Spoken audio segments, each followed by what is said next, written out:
The Acura Integra.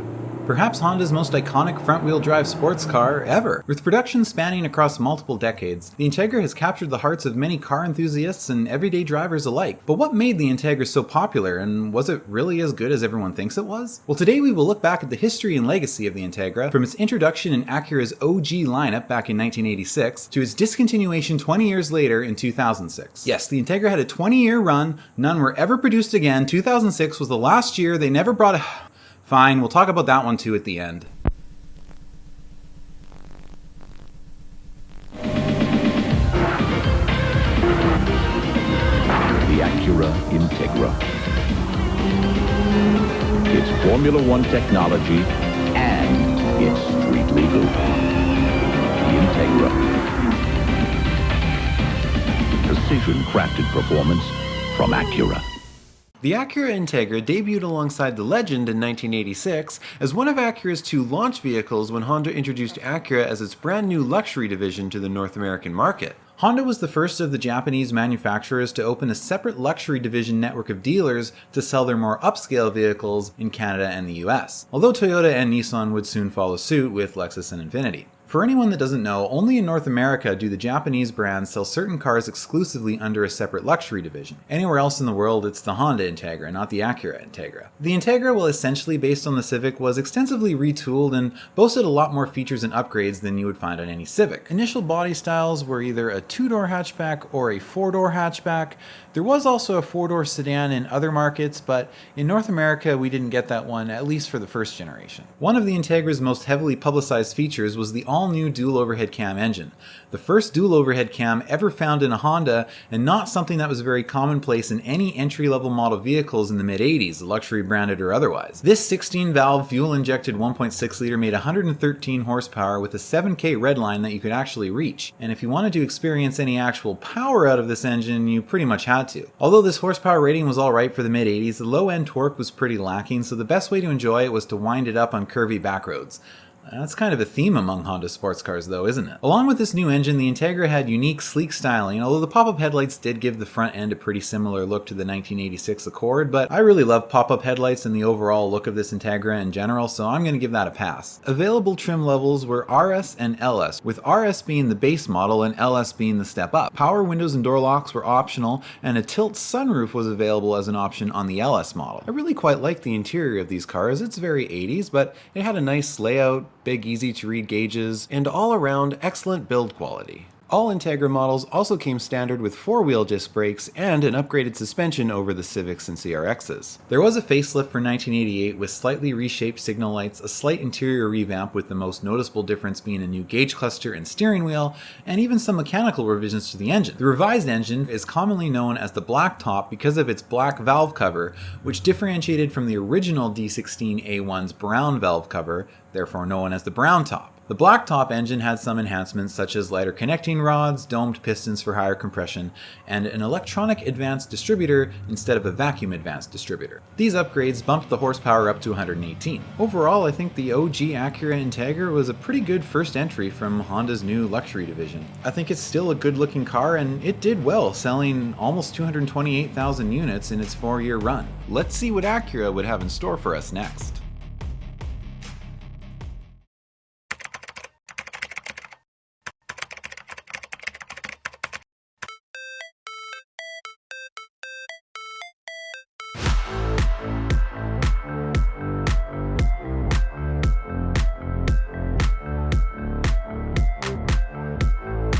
In 1990, the second-generation Acura Integra came to North America. The new Integra had a larger 1.8-liter dual overhead cam engine which bumped power output up to 130 horsepower, making the car a little less gutless in the low-end RPM range. Body styles were again a two-door hatchback, which was by far the most popular, but there was also a four-door sedan which replaced the four-door hatchback that was no longer available. Initially there were 3 trim levels, LS and RS as before, and a new higher-end GS trim level which featured standard ABS brakes and optional leather interior. interior. The interior is a pretty nice place to be in my opinion. It was much improved over the already nice interior in the previous generation. It wasn't overly complicated, it was simple yet sporty and had a very high quality fit and finish. It was also very driver's focused. Notice how the climate control and radio stack are angled slightly towards the driver. Exterior styling is not too different from the previous generation, but it is more rounded and the pop-up headlights were gone in favor of some new rectangular headlights. One design feature I really like on these cars was the frameless glass windows, even on the four-door models. Aside from being lighter, to me this just looks both sportier and classier at the same time, and I don't know, just all around nicer. They got rid of this on the third generation and went back to just traditional framed windows, so to me this is a feature that really stands out on the second generation. And the VTEC engine technology that was used here, be placed here.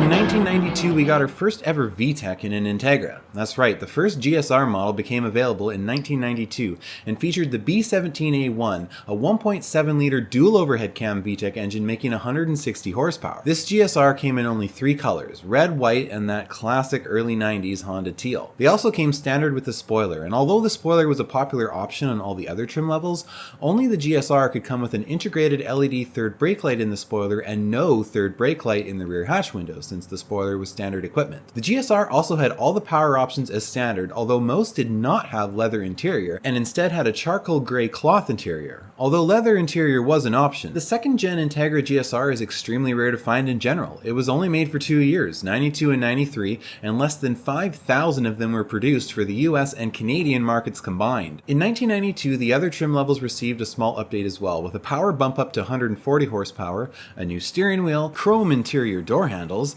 this isn't Acura after all, and a slight revision to the taillights. Can you guys spot the difference?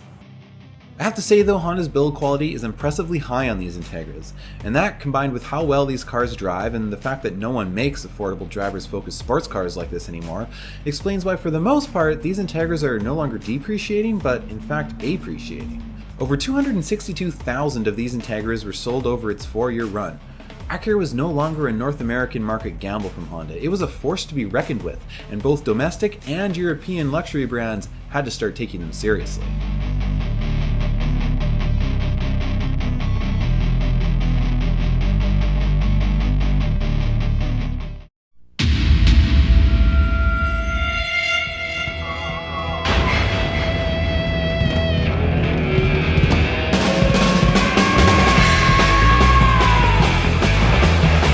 It's 1994, the Friends Pilot gets the green light and so does the third generation Acura Integra for the North American market, which had been released a year earlier in Japan. Initial trim levels were RS, LS, and GSR. GS was missing. I wonder what happened to it. We were on a break!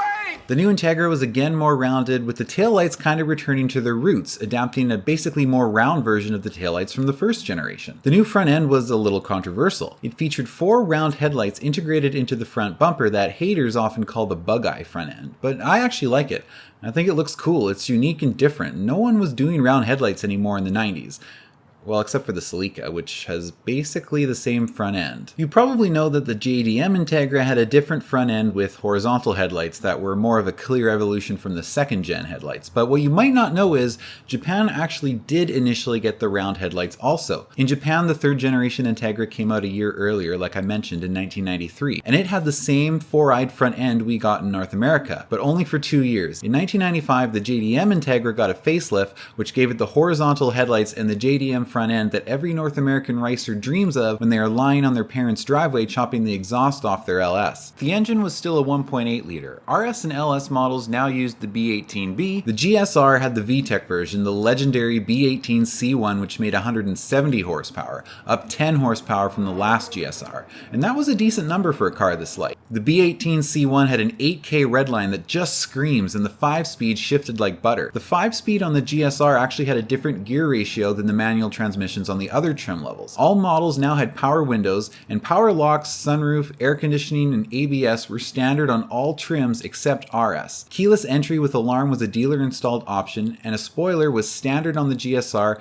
and a dealer-installed options on the other trims, but pretty much everyone sprung for that option. It's very rare to see an Integra without a spoiler. Now let's look at the interior. It's small, but it doesn't feel too cramped, as long as you don't use the back seat, but it's perfectly comfortable with 2 people. With the hatchback, cargo space is excellent, and it's amazing how much you can haul if you fold down the rear seats. The seats are fairly comfortable and offer good bolstering. The gauge cluster now features illuminated needles and all controls are pretty well placed. The dash has a sporty rounded look and it's made from a nice quality soft touch material, not cheap plastic like what was becoming more and more popular in many other 90s cars interiors. We didn't have silver interior door handles anymore, but we did get a silver e-brake button at least. The third generation had a really long run, 94 all the way to 2001. That's 8 years, much longer than the usual 4 or 5 years Honda normally goes before a redesign. Now the main mid-model refresh we usually see was done in 1998, but due to this long run there are actually a lot of other little things that changed over the years.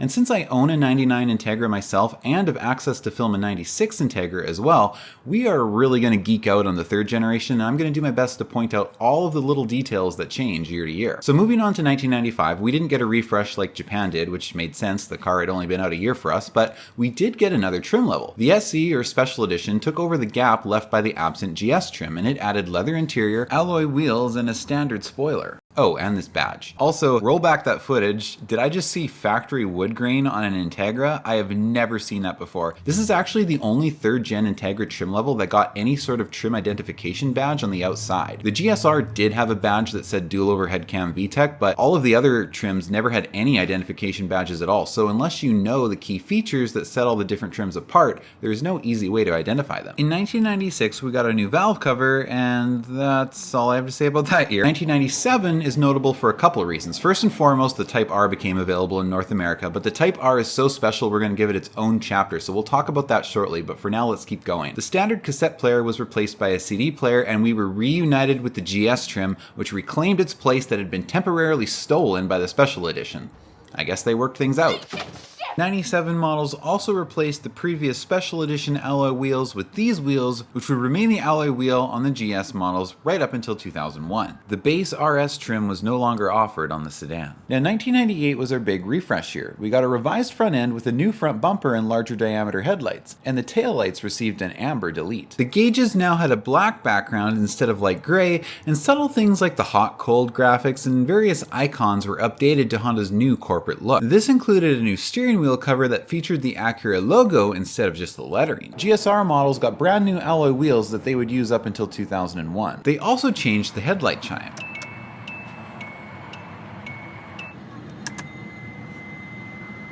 The way that you access the trunk was changed as well. Of course you had a keyhole on the outside to open it manually, but on 94 to 97 models you also had this release lever on the floor to the left of the driver's seat to pop the tailgate, a feature that was very common at the time. But after the refresh in 98, this lever was gone. Of course you could still get it manually through the keyhole outside, but why remove this convenient lever? Well, it's because a trunk latch release actuator was added. Now there was a switch hidden in this cutout that you could push to the left, which would activate the actuator to unlatch the trunk so you could lift it up. If you had keyless entry and unlocked the vehicle from your remote while walking up to it and then pushed this lever, it was a really nice feature because you could unlatch the trunk and open your tailgate with one hand, which is convenient when it works. The only problem with this feature is that for some reason these trunk latch actuators are very faulty. Nowadays you almost never see one that works. I've replaced mine twice and it still doesn't work during certain times of the year if it gets too hot or too cold. It's basically Goldilocks. Another notable thing about 1998 was the fact that the sedan model was discontinued in Canada. It would continue in the US until the final 2001 model year, but in Canada, the sedans were not selling well at all. In fact, they're pretty rare to see up here. So in 1998, the sedan model was replaced by the Canadian-only Acura 1.6 EL. If you want to learn more about that, I've already done a deep dive video on it, so click up here to watch it. In 1999, the base RS Coupe was discontinued, leaving LS, GS, and GSR as the remaining trims. A leather-wrapped steering wheel was now standard from the factory, and leather interior was now standard on GSR trims as well as GS,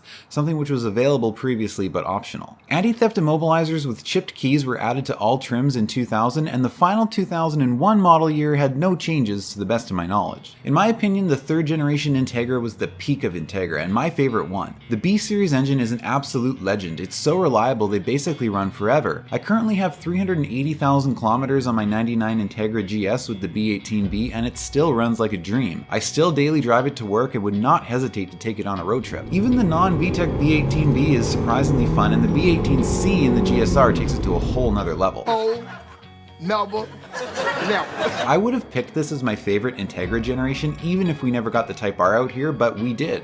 Honda decided to raise it up another level with the Type R, so without further ado, it's time to talk Integra Type R. Exactly. Whole trauma level. There you go.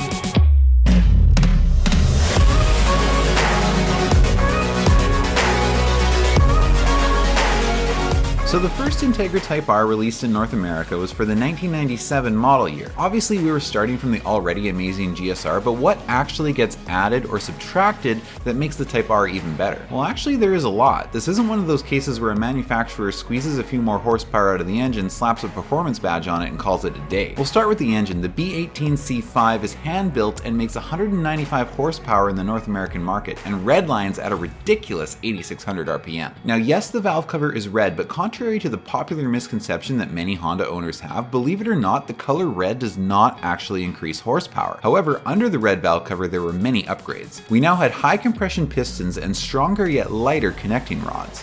The crankshaft had 2 additional counterweights to adjust its vibration patterns, improving its durability at high RPM. The intake air was now sourced from inside the fender to provide a colder and denser charge. Power output was further enhanced by a retuned engine computer. The transmission took the GSR gear ratio and adjusted it further to take advantage of the higher redline, making sure you could shift at redline and drop right back down to where VTEC engages. The chassis was strengthened with extra welds and the suspension was improved and stiffened, resulting in a lower ride height and better cornering. Lighter Type R exclusive wheels were attached with new 5-bolt hubs, despite all other Integras being 4-bolt hubs. Many features were removed to save weight. Nearly all the sound dampening was removed, the sunroof, cruise control system, rear wiper, and air conditioning were gone as well, although if you really wanted AC it could be added back as a dealer installed option. The interior had unique cloth seats with red stitching, the instrument cluster backlighting was made amber instead of white, and there was a unique shift knob. All Type Rs had a number plaque on the center armrest. The trim around the shifter, radio, and climate controls was fake carbon fiber plastic, and not very convincing if you ask me. The only exterior color offered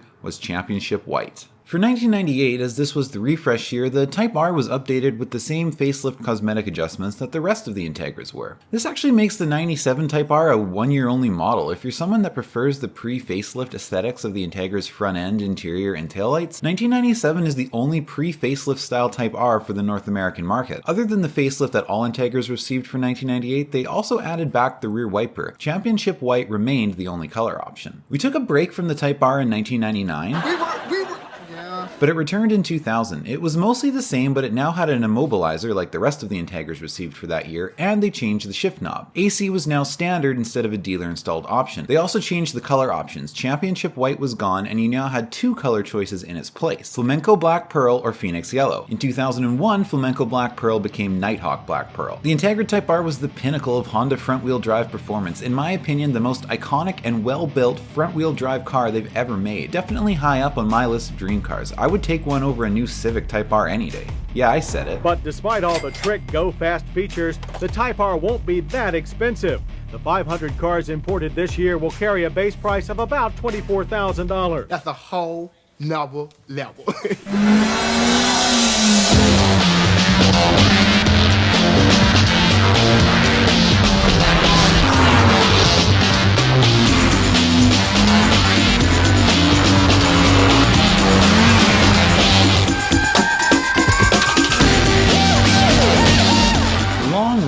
Third generation Integra was now over, and we got a pretty major redesign for 2002. It even got a new name, but that was just to match Acura's silly and confusing corporate naming system. The Integra, or RSX, was now on a whole new platform, and this really was the start of a new generation of the Honda Acura product. Stop interrupting. We're done with that gag. It had an entirely new engine. The B series was yesterday's news, and we were now on to the K series generation of engines. There were now just 2 trim levels. The base model came with the K20A. This was a new 2-liter chain-driven with coil unplug ignition. Distributors are so 1990s. This dual overhead cam intelligent VTEC engine made 160 horsepower, up almost 20 horsepower from a base model Integra. The Type S, which was equivalent to the Integra GSR trims, had the K20A2 and made a very impressive 200 horsepower. That's 100 horsepower per liter and more power than an Integra Type R puts out. The base model could be had with a 5-speed manual or an all-new 5-speed automatic. The Type S used a short throw 6-speed manual and could do 0 to 60 in 6.9 seconds. This new platform, based on the now 7th generation Civic, wasn't without some controversy though. Like the new Civic, the RSX dumps double wishbones for front McPherson strut suspension, a subject of some controversy among the Honda Acura faithful. I can't complain about the interior though. It's really upscale and feels high quality. I really like the gauge cluster and the red backlighting. 2005 was their mid-model run refresh, which gave us more streamlined front headlamps and an amber delete on the tail lamps. I'm starting to notice a pattern with this. The Type S got an engine upgrade and now used the K20Z1 with more aggressive camshafts and larger diameter exhaust system, increasing power to 210 horsepower. There were also some neat new color options, including magnesium metallic, jade green metallic, and Midwest rusty orange. 2006 would be the last year for the RSX. Despite selling well and being a pretty nice car, it didn't really fit in with Acura's new corporate marketing strategy. They weren't really interested in two-door sports cars anymore and were mainly focusing on more comfortable luxury-orientated sedans. The new K-Series powered Civic Si for 2006 made similar power and was less expensive, and was essentially there to fill the gap left by the discontinued RSX. And so there we have it, the story, the history of the Acura. Fine, I did say I would talk about it.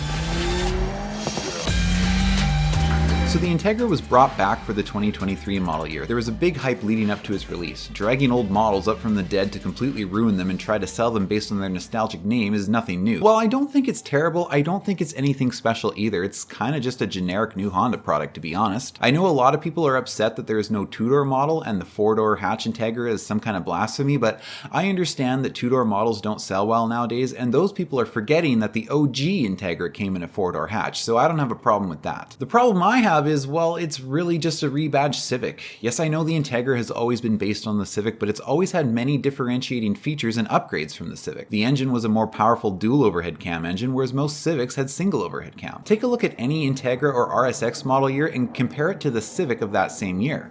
Sure, it's the same platform, but they're not the same car. But with the new Integra, aside from having very similar exterior styling to the Honda Civic, it's got the same 1.5-liter engine and an almost identical interior. Oh, excuse me, the honeycombs are diamond now. Now, I know there's an Integra Type S coming out, and people are very excited about that. We know it's going to be very similar to the Civic Type R, but maybe we'll have a few nicer touches. Acura does claim it will have a whopping 5 more horsepower, although let's be honest, the 315 horsepower of the Civic Type R is already pretty fast, and there's no denying that it's an absolute performance machine on the track. Well, here's the problem. It's going to be overpriced and hard to get. Like the Type R, it will essentially just be a trophy piece that will sit in showrooms until some rich investor buys it to try and flip on Bring a Trailer. And even if you are a rich enthusiast that doesn't mind spending $60,000 on a rebadged Honda Civic, every dealer is going to get a yearly allocation of like 1 or 2, so it's going to be really hard to get. For me, I would rather spend that money on a clean, well-looked-after 3rd-gen Type R. Who cares if it's not as fast? It's a driver's car, and the driving experience is more about just horsepower and top speed in my opinion, but what do you guys think? What's your favorite generation of Integra? I'm gonna say mine's the 3rd generation, but let me know what your favorite is down in the comments.